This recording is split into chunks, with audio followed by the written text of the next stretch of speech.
আসসালামু আলাইকুম। সংবাদে আপনাদের সবাইকে স্বাগতম জানাচ্ছি আমি নুসরাত। শুরুতেই সংবাদ শিরোনাম।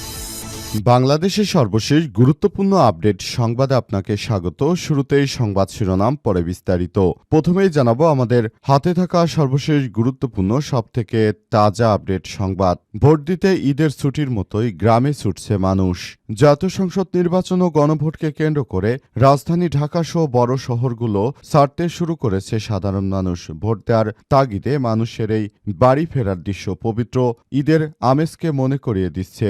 আর সকাল থেকেই রাজধানীর বাস টার্মিনালগুলোতে অতিরিক্ত যাত্রী এবং রেলওয়ে স্টেশনগুলোতেও অতিরিক্ত যাত্রী লক্ষ্য করা গেছে। এরপর জানাবো রুমিন ফারহানাকে জাতীয় পার্টির সমর্থন। রুমিন ফারহানাকে সমর্থন জানিয়েছে তার এলাকার জাতীয় পার্টির নেতাকর্মীরা। তারা জানিয়েছে, আমাদেরকে বিএনপির পক্ষ থেকে যে ব্যক্তিকে সমর্থন দেওয়া হয়েছে তিনি আমাদের হুমকি দিচ্ছে। এজন্য আমরা স্বতন্ত্র পদপ্রার্থী ব্যারিস্টার রুমিন ফারহানার হয়ে আগামী জাতীয় সংসদ নির্বাচনে আমরা কাজ করব। এদিকে দাড়িপাল্লার পক্ষে প্রচারণা করায় সাইবার বুলিংয়ের শিকার হচ্ছেন ডাক্তার মিতু। আসন্ন জাতীয় সংসদ নির্বাচনে দাড়িপাল্লার প্রতীকের পক্ষে প্রকাশ্যে অবস্থান নেয়ার পর থেকেই নজিরবিহীন সাইবার বুলিং এবং অনলাইন হেনস্থার শিকার হচ্ছে জাতীয় নাগরিক পার্টি এনসিপি এর কেন্দ্রীয় যুগ্ম সদস্য সচিব ও দক্ষিণাঞ্চলীয় সংগঠক ডাক্তার মাহমুদা আলম মিতু। এবারে জানাবো বাংলাদেশকে শাস্তি দেবে না আইসিসি, উল্টো বড় পুরস্কারের ঘোষণা। বাংলাদেশকে আইসিসির পক্ষ থেকে কোনরূপ শাস্তি দেয়া হবে না। উল্লেখ্য, বিশ্বকাপ বয়কট করেছে বাংলাদেশ। টি-20 বিশ্বকাপ উপলক্ষে আসলে বাংলাদেশ এই খেলাকে বয়কট করার পর মনে হয়েছিল আইসিসির পক্ষ থেকে বাংলাদেশের উপর নিষেধাজ্ঞা আসতে পারে। তবে এখন দেখা যাচ্ছে কোনরূপ নিষেধাজ্ঞা আসবে না, বরং আইসিসির পক্ষ থেকে আরও পুরস্কার ঘোষণা দেওয়ার সিদ্ধান্ত গ্রহণ করা হয়েছে। প্রিয় দর্শক, এতক্ষণ শুনছিলেন সংবাদ শিরোনাম, এবারে বিস্তারিত। তবে তার আগে বন্ধুরা অনুরোধ থাকবে এই সংবাদটিতে একটি লাইক দিন। এই চ্যানেলে আপনি নতুন হয়ে থাকলে আমাদের সংবাদটি দেখতে দেখতে চ্যানেলটি সাবস্ক্রাইব করে রাখুন। কমেন্ট করে বন্ধুরা আপনার মূল্যবান মতামত জানিয়ে দিন আপনি বিশ্বের কোন দেশ থেকে বা বাংলাদেশের কোন স্থান থেকে আমাদের সংবাদটি দেখছেন এবং শুনছেন। আর বন্ধুরা, সংবাদটি আপনার সোশ্যাল মিডিয়া ফেসবুকে শেয়ার করে বন্ধুদেরও দেখার সুযোগ করে দিন। আগামী জাতীয় সংসদ নির্বাচনে আপনি কোন দলকে সমর্থন করেন সেটি কমেন্ট করে পুরো বিশ্বকে জানিয়ে দিন। এবারে বিস্তারিত। ভোট দিতে ঈদের ছুটির মতোই গ্রামে ছুটছে মানুষ।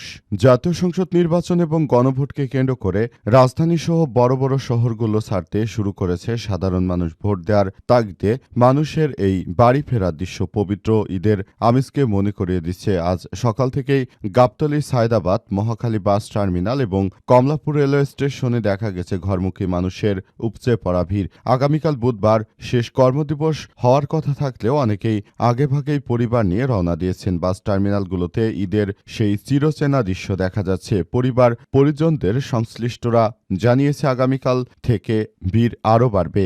বাসের আগাম টিকিটও তারা কিনতে শুরু করেছে এবং আগাম টিকিট প্রায় শেষ। এদিকে রাজধানীর কমলাপুর রেলওয়ে স্টেশনে ট্রেনের টিকিটের জন্য দীর্ঘ সারি দেখা গেছে। বেসরকারি প্রতিষ্ঠানে কর্মরত অনেক ভোটাররাই 2-3 দিন আগেই ছুটি নিয়ে সন্তানদের নিয়ে গ্রামের পথে রওনা হচ্ছেন। অনেকেই বলছেন কয়েক বছর পর একটি উৎসবমুখর পরিবেশে ভোট দেওয়ার সুযোগ পায় তারা এই বাড়তি কষ্টটুকু মেনে নিয়েছে এবং তারা চাইছে যে আগামীতে যেন একটি সুষ্ঠু সুন্দর পরিবেশে ভোট হয়, এমন একটি বিষয় তারা চেয়েছে এবং সে বিষয়টিকে সামনে রেখেই আগামীতে একটি সুন্দর ও সমৃদ্ধির বাংলাদেশ গড়ে তোলার জন্য তারা কাজ করছে বলে বলা হচ্ছে এবং এই বিষয়টিকে খুবই গুরুত্ব সহকারে দেখা হচ্ছে আগামীর সুন্দর ও সমৃদ্ধির বাংলাদেশটাকে গড়ে তোলার জন্য। রুমিন ফারহানাকে জাতীয় পার্টির সমর্থন। ত্রয়োদশ জাতীয় সংসদ নির্বাচনে আগামী 12 ফেব্রুয়ারি নির্বাচন অনুষ্ঠিত হবে। এতে ব্রাহ্মণবাড়িয়া 2 আসনে স্বতন্ত্র প্রার্থী রুমিন ফারহানাকে সমর্থন দিয়েছেন জাতীয় পার্টি জাপা। সোমবার 9 ফেব্রুয়ারি রাত 11টায় সরাইল উপজেলার শাহবাজপুরে রুমিন ও জাপার নেতাদের এক যৌথ সংবাদ সম্মেলন ঘোষণা করা হয়। এ সময় জাপার কেন্দ্রীয় ভাইস চেয়ারম্যান আব্দুল হামিদ ভাসানী বলেছেন, জাতীয় পার্টি মনোনীত প্রার্থী আমার নেতা জিয়াউল হক মেধা মিথ্যা মামলা এবং হত্যার মুখে নির্বাচন থেকে সরে দাঁড়িয়েছে। তাকে যেভাবে আগামী জাতীয় সংসদ নির্বাচনে হত্যা করার জন্য হুমকি ধামকি দেওয়া হচ্ছিল, সেটি কোনোভাবেই গ্রহণযোগ্য কোনো ব্যাপার হতে পারে না। এই ধরনের ব্যাপারগুলোর বিষয়টি অবশ্যই সেভাবেই দেখতে হবে। আগামীর একটি সুষ্ঠু সুন্দর বাংলাদেশ গড়ে তোলার জন্য এবং একটি ন্যায়নীতির বাংলাদেশ গড়ে তোলার জন্য সবাইকে এখন থেকেই কাজ করতে হবে।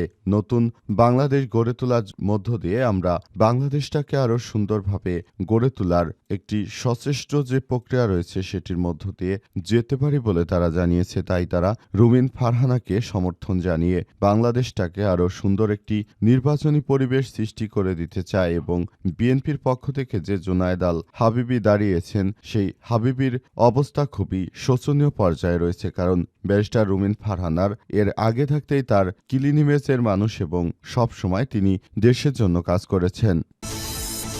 দাঁড়িপাল্লার পক্ষে প্রচার করায় সাইবার বুলিংয়ের শিকার হচ্ছেন ডাক্তার মিতু। আসন্ন জাতীয় সংসদ নির্বাচনে দাঁড়িপাল্লা প্রতীকের পক্ষে প্রকাশ্যে অবস্থান নেওয়ার পর থেকেই নজিরবিহীন সাইবার বুলিং ও অনলাইন হেনস্থার শিকার হচ্ছেন জাতীয় নাগরিক পার্টি এনসিপির কেন্দ্রীয় যুগ্ম সদস্য সচিব ও দক্ষিণাঞ্চলীয় সংগঠক ডাক্তার মাহমুদা মিতু। তিনি দাবি করেছেন জামাতকে সমর্থন দিয়ে দাঁড়িপাল্লার প্রচারণায় যুক্ত হওয়ার পর তার বিরুদ্ধে পরিকল্পিতভাবে অনলাইনে কুৎসা ও ব্যক্তিগত আক্রমণ ও নারীবিদ্বেষী মন্তব্য ছড়িয়ে দেওয়া হচ্ছে। আজ সাংবাদিকদের এক বিজ্ঞপ্তিতে এমনটা জানান ডাক্তার মাহমুদা মিতু। বিজ্ঞপ্তিতে ডাক্তার মাহমুদা মিতু জানান, এই সাইবার আক্রমণের মাত্রা আগের তুলনায় প্রায় 100 গুণ বৃদ্ধি পেয়েছে। ফেসবুক সহ বিভিন্ন সামাজিক যোগাযোগ মাধ্যমে তাকে উদ্দেশ্য করে অশালীন ভাষা, কুরুচিপূর্ণ কথাবার্তা, চরিত্রহননমূলক মন্তব্য এবং হুমকি দেওয়া হচ্ছে, যা শুধু একজন রাজনৈতিক কর্মী না, একজন নারী হিসেবেও তাকে গভীরভাবে ক্ষতিগ্রস্ত করেছে। তিনি অভিযোগ করেছেন এই হেনস্থার পেছনে প্রতিপক্ষ রাজনৈতিক শক্তির কর্মী ও সমর্থকদের সক্রিয় ভূমিকা রয়েছে। এ প্রসঙ্গে তিনি আরও বলেন, বিএনপির ভারপ্রাপ্ত চেয়ারম্যান তারেক রহমান তার দলের কর্মীদের ন্যূনতম নিয়ন্ত্রণে ব্যর্থ হচ্ছে এবং অনলাইনে আক্রমণের নৈতিক দায় এড়িয়ে যেতে পারে না তারেক রহমান। তারেক রহমানের নেতাকর্মীরা এত অসভ্য এবং তারা যে ধরনের কথাবার্তা বলছে, এতে করে সাধারণ জনগণ কখনোই সেটাকে মেনে নিতে পারে না। যার গায়ে রক্ত আছে, যিনি রক্তমাংসের মানুষ, তিনি কখনোই এই অশালীন কথাবার্তা মেনে নিতে পারে না। আমার মন চেয়েছে আমি জামাত ইসলামকে সমর্থন করতে পারি, তাই বলে তারা কুরুচিপূর্ণ কথাবার্তা বলে এভাবে তারেক রহমান কোনোভাবেই এর জন্য দায় এড়াতে পারে না। তারেক রহমান নিজেই একজন কুচক্রী মহলের মানুষ। তার মতো ব্যক্তিত্ব রয়েছে বলে তার নেতাকর্মীরা এমন অশালীন কথাবার্তা বলার সুযোগ পাচ্ছে বলে অভিযোগ রয়েছে। বাংলাদেশকে শাস্তি দেবে না আইসিসি, উল্টো বড় পুরস্কারের ঘোষণা। ভারতে টি-20 বিশ্বকাপ খেলতে অস্বীকৃতি জানিয়েছে বাংলাদেশ। পরে টাইগারদের বিশ্বকাপ থেকে বাদ দেয় আইসিসি, কিন্তু এমন অস্বীকৃতি জানানোয় বাংলাদেশকে শাস্তি দিতে পারে আইসিসি এমন শঙ্কাও ছিল। তবে সংস্থাটি ঘোষণা করেছে বাংলাদেশকে কোনো শাস্তি দেওয়া হবে না, উল্টো তাদের জন্য পুরস্কারের ঘোষণা রয়েছে আইসিসির পক্ষ থেকে। বিবৃতি দিয়ে বাংলাদেশের বিশ্বকাপে অংশ নিতে না পারার বিষয়টি নিয়েও দুঃখ প্রকাশ করেছে আইসিসি। আন্তর্জাতিক ক্রিকেট কাউন্সিল বা ICC, Pakistan cricket board PCB এবং বাংলাদেশের ক্রিকেট বোর্ড বিসিবির মধ্যে দীর্ঘ সংলাপের পরেই সিদ্ধান্তের কথা জানিয়েছে আইসিসি। আইসিসির বিবৃতিতে বলা হয়েছে, বাংলাদেশের ক্রিকেট বোর্ডের উপর কোনো আর্থিক, ক্রীড়াগত কিংবা প্রশাসনিক শাস্তি আরোপ করা হবে না। আইসিসি আরও জানিয়েছে, শান্তির চেয়ে সহযোগিতায় প্রাধান্য দেওয়া হবে। এই সমঝোতার অংশ হিসেবে সিদ্ধান্ত নেওয়া হয়েছে 2031 সালের আইসিসি পুরুষদের ওয়ানডে বিশ্বকাপে বাংলাদেশ ভারতের সঙ্গে আসরটির যৌথ আয়োজক। আগেই বাংলাদেশ একটি আইসিসি ইভেন্ট আয়োজন করেছিল, তবে এটি আইসিসির প্রচলিত আয়োজক নির্বাচন প্রক্রিয়ার সময়সূচির কিছু শর্ত পূরণের উপর নির্ভরশীল থাকবে। আইসিসির প্রধান নির্বাহী কর্মকর্তা সঞ্জয় গুপ্তা বলেছেন, আইসিসি টি-20 বিশ্বকাপে বাংলাদেশের অনুপস্থিতি নিঃসন্দেহে দুঃখজনক, তবে এটি বাংলাদেশের একটি প্রধান ক্রিকেট জাতি হিসেবে আইসিসি দীর্ঘস্থায়ী অঙ্গীকারকে পরিবর্তন করবে না।